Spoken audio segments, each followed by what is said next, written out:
John Charles B. Mendy has been arrested by the police as he attempted to cross the border into the southern region of Senegal. Saudi Arabia has given the 4 children of journalist Jamal Khashoggi million-dollar houses and monthly 5-figure payments as compensation for the killing of their father. Venezuela's Chief Justice is asking pro-government lawmakers to strip opposition leader Juan Guaido of immunity from prosecution. These are the headlines. More coming on your way on The World Today on iAfrica TV.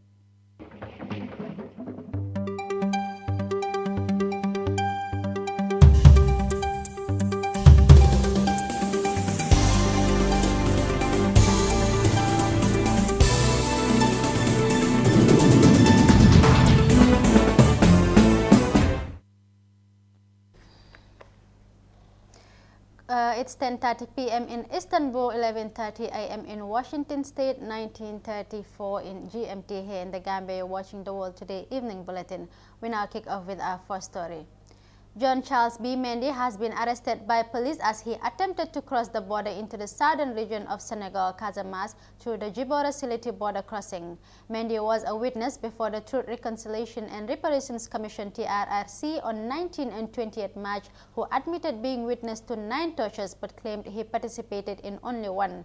He also admitted witness to 3 other executions but claimed he only participated in the killings at the Fajara barracks where Abdoulaye Fall and Basiru Barrow lost their lives. Mendy was a bodyguard to Sana Sabali, a man who is named for leading the November 11, 1994 executions of soldiers. He denied any involvement in any killing until his appearance before the commission. Even then, he only admitted being involved in 1 killing only. Al-Hassan Sise has more.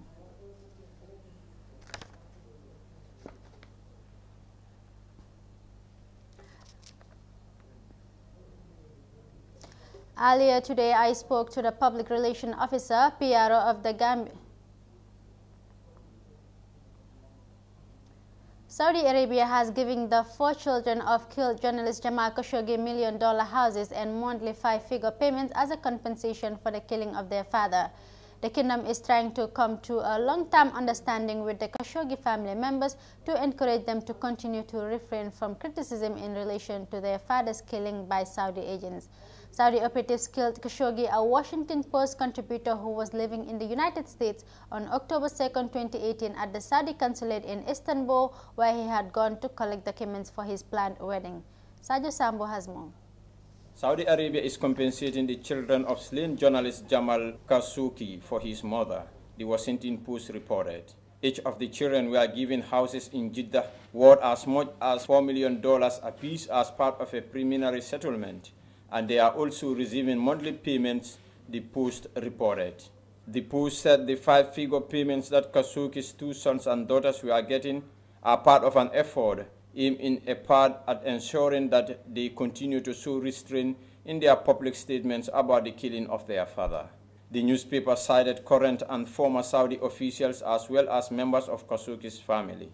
Last October, Khashoggi, a U.S. resident and contributor to the Post, entered the Saudi consulate in Istanbul, where he was subsequently killed. After offering a series of changing narratives to explain what happened, the Saudi government eventually admitted he had died there, but blamed the operation in a butch rendition attempt. The delivery of homes and a monthly payment of $10,000 or more to each sibling were approved last year by King Salman as part of what one former official described as an acknowledgement that a big injustice has been done and an attempt to make a wrong right, it said. The children may receive payments up to $10 million apiece as part of blood money negotiations with the Saudi government, says the newspaper, adding that Khashoggi's siblings have refrained from any harsh criticism of the Saudi kingdom. According to the Post, a Saudi official described the payment as consistent with the country's practice of providing financial support to victims of violent crime or natural disaster. The official denied the suggestion that Khashoggi's family would be obligated to remain silent. Such support is part of our custom and culture, the newspaper quoted the official as saying. It is not attached to anything else. Turkey has sought the extradition of the Saudi citizens involved in the killing, as well as a full accounting of the killing from Riyadh. The Saudi public prosecutor indicted 11 unnamed individuals in November last year, and a secret court hearing began in January. Many are actually criticizing the compensation, saying it is meant to silence the family, with some calling it blood money. United Nations Population Fund UNFPA Goodwill Ambassador Ashley Judd said she was pained at the lack of consensus in the Commission as women's bodies become an ideological battleground. Speaking at the opening of the 52nd session of the Commission on Population and Development, Judd pointed out that the political symbolism of the issues at stake rather than the concrete reality of the lives. Here is an insert. We greatly regret the withdrawal of funding for life-saving sexual and reproductive health services by the United States and other member states who have adhered to the so-called global gag rule. It's very important to understand that when we speak of comprehensive sexual universal access to sexual and reproductive health, and also to comprehensive sex education for young people to be able to understand the life cycle and the human relationships, which may lead you to procreate or may lead you to decide to delay pregnancy, that the inhibition of funding for really vital services, including in humanitarian settings, has hampered our ability to deliver quality services in the locations and in the areas where vitally. In her address to the session, Deputy Secretary General Amina Mohammed revealed that global women's demand for family planning is increasingly being met by the use of modern contraceptive methods. But in 44 countries, less than half this demand is being met. In many countries, she said, we are seeing past gains eroded by a pushback on women's rights, and stressed it was time for the world to show greater ambition and urgency around SDG implementation that is fully aligned with the Cairo Program of Action.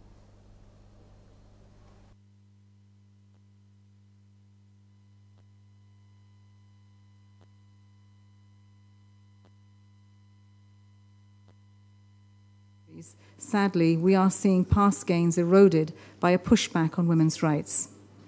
It is time for the world to show greater ambition and urgency around SDG implementation that is fully aligned with the Cairo Program of Action. Venezuela's Chief Justice is asking pro-government lawmakers to strip opposition leader Juan Guaido of immunity from prosecution. The request by Supreme Court Justice Michael Moreno takes a further step toward prosecuting Guaido for alleged crimes. Guaido is seeking to oust President Nicolas Maduro with support from the United States among some 50 countries who declared Maduro's presidency as illegitimate. Chief Justice Moreno asked the pro-Maduro National Constituent Assembly to waive immunity Guaido holds as a member of Venezuela's National Assembly. Saja Sambo has more. Venezuela's Chief Justice asked the country's National Assembly on Tuesday to strip opposition leader Juan Guaido of his preliminary immunity. Michael Moreno, president of the Supreme Tribunal of Justice, made the request, saying the judicial process regarding Guaido is obvious and the court had imposed a fine on him. Guaido, the leader of the Venezuela's opposition National Assembly, who declared himself acting president on January 23rd, has been charged with violating a travel ban imposed on him by visiting Colombia in February. The Venezuelan government announced last Thursday that it was barring Guaido from holding a public office for 15 years. He was accused of having inconsistencies in his personal financial disclosures and a spending record higher than his income, according to a statement by State Comptroller Elvis Moroso.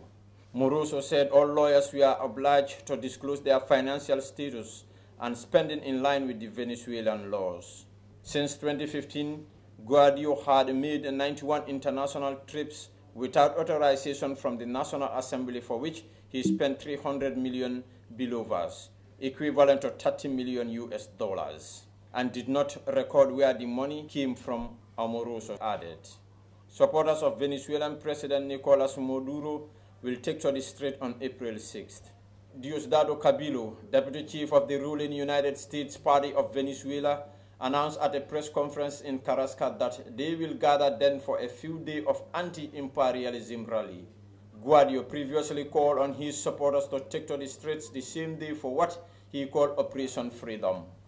Venezuela has been rocked by protests since January 10th, and when Maduro was sworn in for a second term following a vote boycott by the opposition. Tension flared when Guaido declared himself acting president, a move supported by the US and many European and Latin American countries. Turkey, Russia, China, Iran, Bolivia, and Mexico have all thrown their weight behind Maduro. Opposition leader in Venezuela, Juan Guaido, is being targeted by the state and might face prosecution for alleged crimes. We now refer back to our first story regarding JCB Mendy. John Charles B. Mendy has been arrested by police as he attempted to cross the border into the southern region of Senegal, Casamance, through the Djibouti-Syleti border crossing.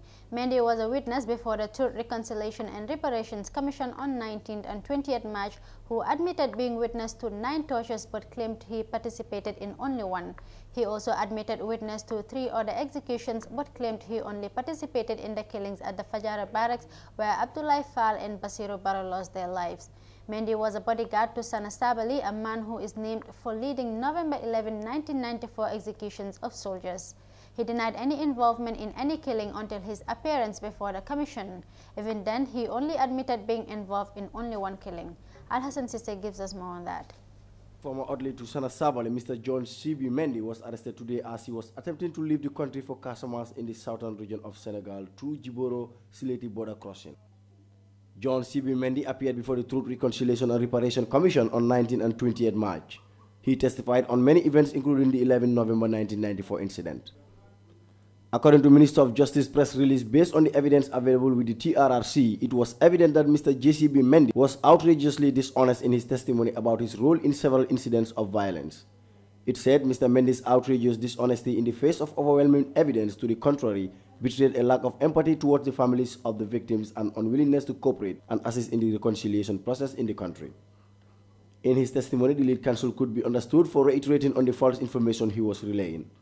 In view of encouraging truth-telling before the TRRC and strongly discouraging any attempt to deliberately conceal the truth in the face of mounting evidence, the Attorney General recommended the immediate dismissal of Mr. JCB Mendy and requested the cooperation of his employers at the Gambia International Airlines. In his testimony, he always lies on the fence or reluctant to surrender information, and the lead counsel maintains the warning that he should be cautious because he was under oath. May I remind you that you're still under oath, and again, I give the warning that I gave yesterday that lying under oath is a crime under the laws of the Gambia.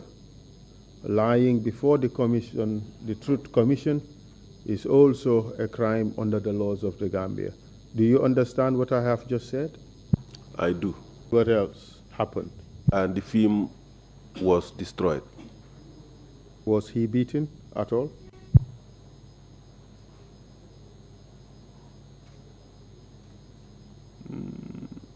What I could recall, he was rushed onto and apprehended, and his camera was confiscated. He was what? Rushed onto. By who? By the guards. And you? Including. You participated? Yes. And how many of you rushed onto him? No, I cannot remember how many of us rushed onto it, but 3? I in particular, I am among. 3 of you? Could be more than 3. That day, I cannot remember how many of us You were are normally 8 in number. Yeah, but that day, not all of us are there, but I cannot remember how 4 much. or 5 of you? It could be about 3 to 4. Njai Ponkal, was he among?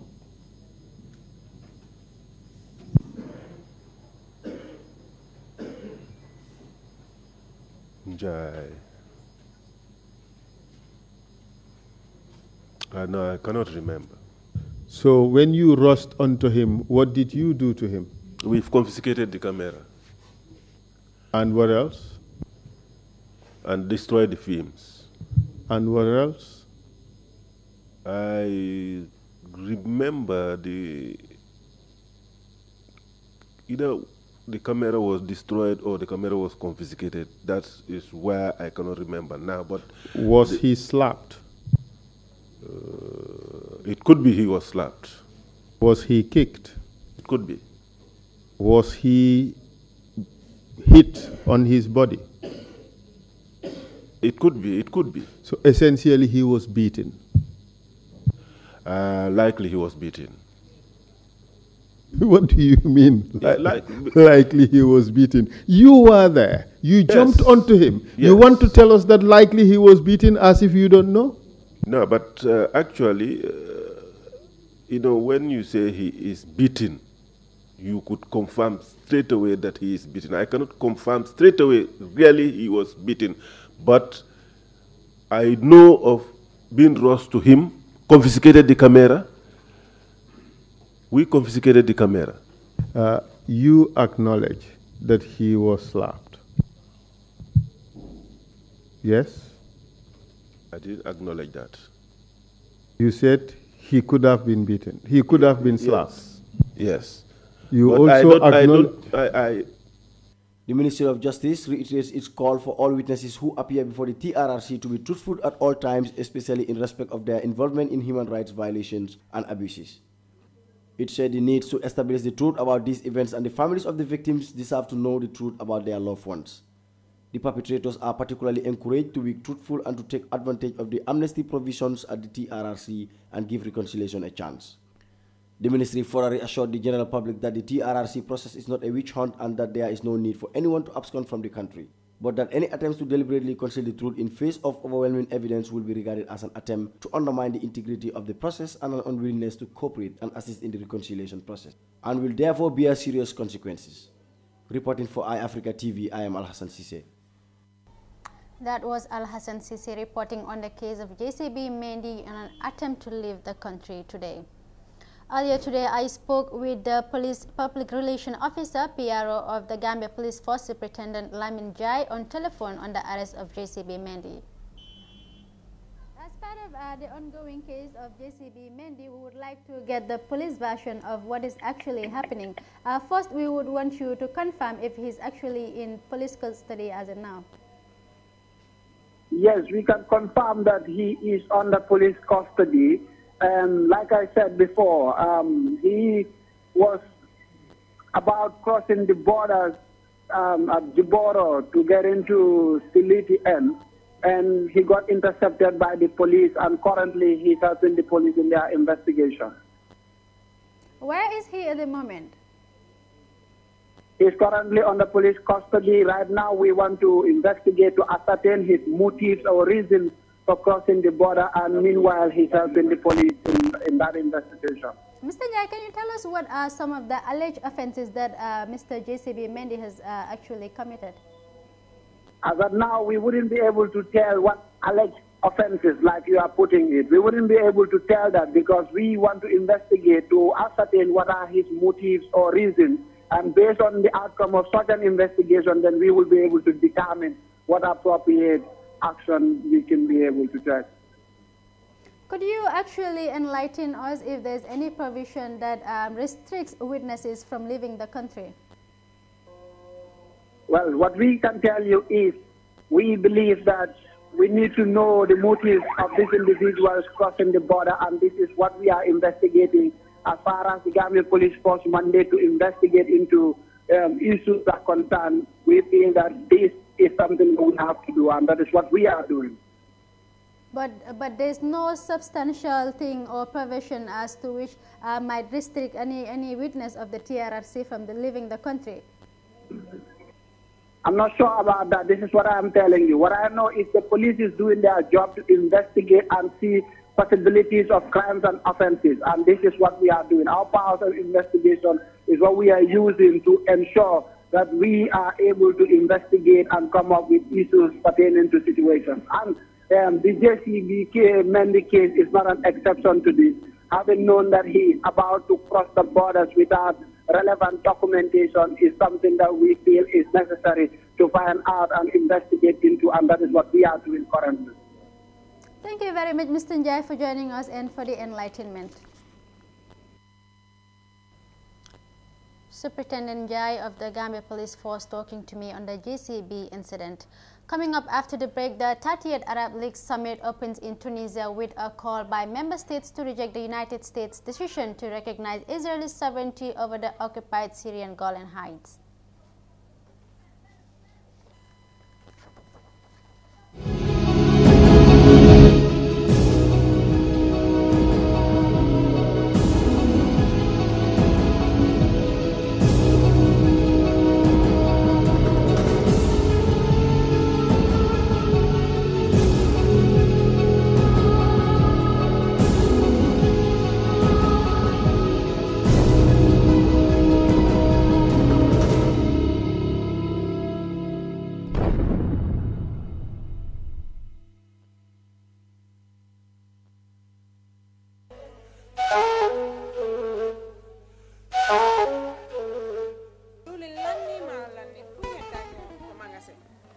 diwli lanni maaro lanni fop lanni awa joni mi anda honno guerdeten e ngal ɗo sabu e ngal ɗo Ibrahima joni naaltaw joni mi anda se yahay ka bitiki ñawloɗen ha humpodire makko est ce que on noon e warude waɗen noon awa ane ko de Ibrahima ma ko to woni mo Amérique ko Amérique a woni kede humpitaki fiɓe musidɓe men baluwo baluwo ɓe andanɗa kala ko wawɗa wonde e aduna o si a rewi e juuɗe maɓɓe a jonnay ɗo dépassement o Gambia hara no weeɓi a yahata kadi taw ko mbuɗiɗi no ƴawi walla no jippi ɓe haalantama ko kala ko falɗa ko sengo ñamete indi nebba maaro basal pomme de terre kala ko rewi ɗon a hendoto hara no weeɓi kadi wona ɗum ɗon tum ɓe aɓe jonnira e mobile phone siko ɗum kadi laptop kala ko wayrode ɗi ɓe hay kaspawa ɓe wawma jonnude kadi sa fala humpitade ko weeɓi ƴettu Google account ma on joni data ton waɗa download app maɓɓe on ayiyay kala ko humpima e maɓɓe ton ɓe weeɓiyama ka wonɗa wo e aduna on kala ko wawɗa a jonnanayi wonɗo ka leydi men Gambia ɗo dépense hara no weeɓi ha ma si ɗum no fof no neeɓi immoɗen joni mi ɗowtama ka place maɓɓe jana waɗen joni iya heɓa ko falata waɗen kisam. Welcome back. We remind you that you're watching the World Today Evening Bulletin. Let's now take a look at the remaining stories. Turkey's state aid agency on Monday provided assistance to 233 families in cyclone-hit Mozambique. They helped homeless families who are placed in schools and public institutions after the cyclone, in coordination with the Mozambique Red Cross. Cyclone Idai made landfall in Mozambique's port city of Beira on March 14. It killed at least 534 people in Mozambique. The combined death toll in Mozambique, Malawi and Zimbabwe now stands at 740 over. Hassan Sise has more. Turkey's state-run aid agency on Monday set up a tent city in Mozambique which was hit by deadly cyclone Idai. Turkey's Disaster and Emergency Management Authority erected the tents in Tika near Beria city, one of the areas in the region most affected by the disaster. A Turkish army cargo plane flew the tents to Mozambique where AFA teams distributed them in Tika for people who lost their houses. Other Turkish aid organizations such as Turkish Search and Rescue Association helped AFA to set up tents. Over 700 people have been killed in 3 countries of Southern Africa a week after Cyclone Idai made landfall in Mozambique on March 14, creating a major humanitarian crisis in the region. According to UN statements and local media, tens of thousands of people have lost their homes, crops and roads have been damaged across Mozambique, Malawi and Zimbabwe, creating a major humanitarian crisis in the region. Reporting for iAfrica TV, I am Alhassan Sise. The 30th Arab League Summit opens in Tunisia with a call by member states to reject the United States' decision to recognize Israeli sovereignty over the occupied Syrian Golan Heights. Last week, U.S. President Donald Trump signed a presidential proclamation officially recognizing the area, which was occupied by Israel during the 1967 Middle East War, as an Israeli territory. They affirmed that Golan Heights is an occupied Arab land and this is recognized by the international community. Only 13 Arab leaders attended the summit in Tunisia. Al-Hassan Sise gives us more. Opens its annual summit in the Tunisian capital, Tunis, on Sunday. Addressing the opening session, Saudi King Salman said his country rejects a U.S. decision to recognize Israel's sovereignty over the occupied Syrian Golan Heights. Last week, U.S. President Donald Trump signed a presidential proclamation officially recognizing the area, which was occupied by Israel during the 1967 Middle East War, as an Israel territory. Tunisian President Beji Caid Essebsi said terrorism amounts to the biggest threat to security and development in the world. It is unacceptable for the Arab region to continue to be hard hit by tension and terrorism, he said. Essebsi affirmed that Golan Heights is an occupied Arab land and this is recognized by the international community. Only 13 Arab leaders attended the one-day summit, including Qatari's Emir Tamim bin Hamad and Egypt's Al-Sisi. Qatari Emir left the Arab summit in Tunisia after attending the opening session. According to Qatar's official news agency, Tamim hoped the meeting would yield results in favor of Arab communities. According to the local media in Tunisia, Tamim's early departure was scheduled before the summit opened. Tamim did not attend the last Arab summit in Riyadh last year following the eruption of the Gulf crisis when Saudi Arabia, the United Arab Emirates, Bahrain and Egypt all abruptly severed ties with Doha in mid-2017, accusing it of supporting terrorist groups. Other attending leaders include Sheikh Sabah Al-Ahmad of Kuwait and King Abdullah II of Jordan, as well as the leaders of Iraq, Lebanon, Palestine, Yemen, Mauritania and Djibouti. Libya is represented by the head of the country's presidential council, Fayez al-Sarraj.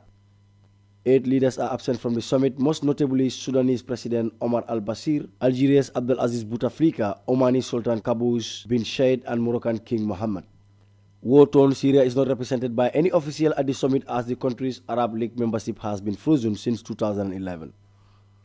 The summit's agenda was expected to tackle recent Israeli escalations against the Hamas-gun Gaza Strip, ongoing crisis in Libya, Yemen and Sudan, alleged Iranian interference in Arab affairs and the fight against terrorism. Reporting for iAfrica TV, I am Al-Hassan Sise. Well, viewers, that's all we have for you on the World Today Evening Bulletin. For more on these and other stories, log on to our website, iAfrica.tv. I am Fatmata Jajo. Bye for now.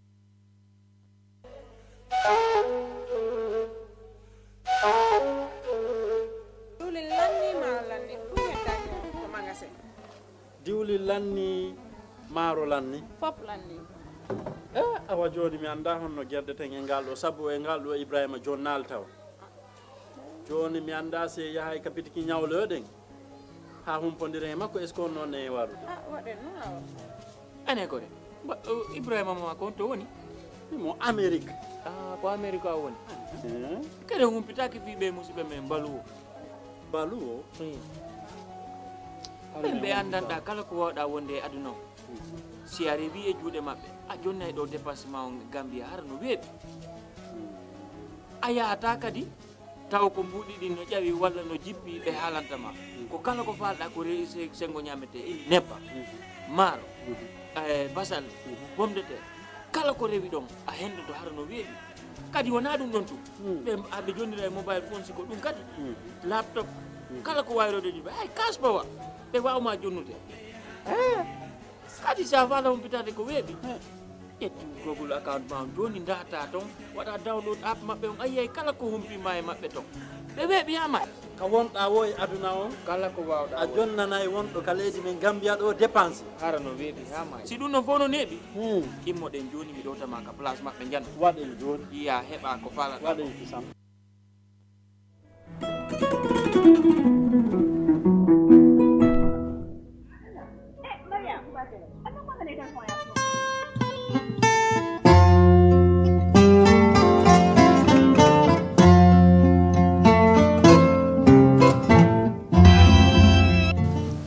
Fear over electoral rigging rocks Zimbabwe as the country. Yesterday, after listening to Prime Minister May's assessment